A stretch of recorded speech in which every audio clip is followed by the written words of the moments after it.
On the water side, CDKN, of course, takes note of the lessons from countries that have advanced water management systems, and Canada is a very, very good example of that. But our focus, of course, is going to be on those who are struggling with the issue of water in the LDCs and other less developing countries.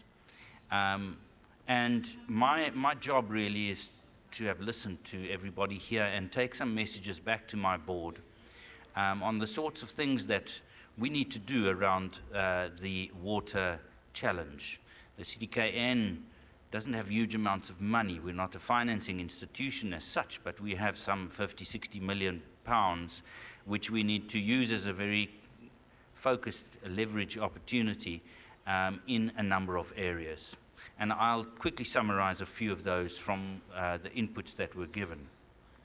First of all, the area of knowledge. I think what Anders called credible information.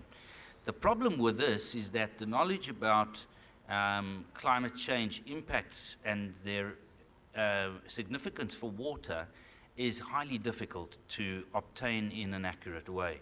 I chaired some of the sessions of the scientists who were writing South Africa's second national communication.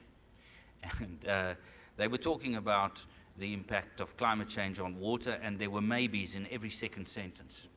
We might have this, and it might happen then, and it might be this severe, etc. And one of the government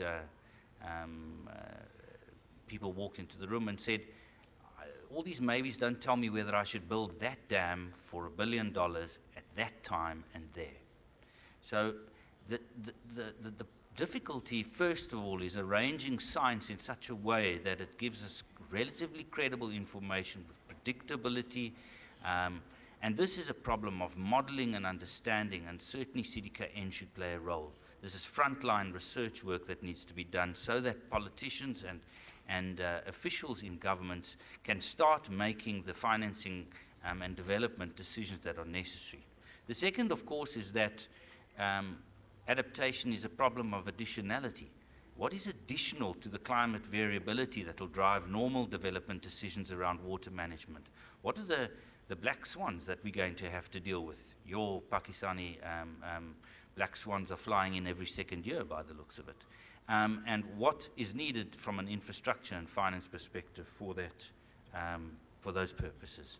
So that's the first thing that I think I'll take back to my board. The second thing is this very interesting idea that mitigation is now becoming a co-benefit of adaptation activity in the water sector, and that we can enliven the finance debate around the adaptation programs in water by also looking at the mitigation opportunities, moving water around, cleaning it, filtering it, etc., the use of water in breweries and so on, all have greenhouse gas implications, and with proper management there are mitigation opportunities all over the place. So where are they? Where are they at a price that is affordable, and how can those opportunities act as leverage moments in the adaptation game as well? I think we definitely want to have a look at water and conflict as a third point. This issue of transboundary agreements, conflicts, facilitation, mediation around water, I think will become more and more and more prevalent, and we need to look at what systems are there and what capacities are there in developing countries to deal with those things. Fourth point is a point made by one of the speakers, very close to my heart, of course, which is the issue of how do we work with scenarios. My day job is to run a program called Mitigation Action Plans and Scenarios. And I was very much involved in the South African long-term mitigation scenarios. So I love working with people and scenarios and using science to build scenarios and then making policy decisions based on those palettes of choices.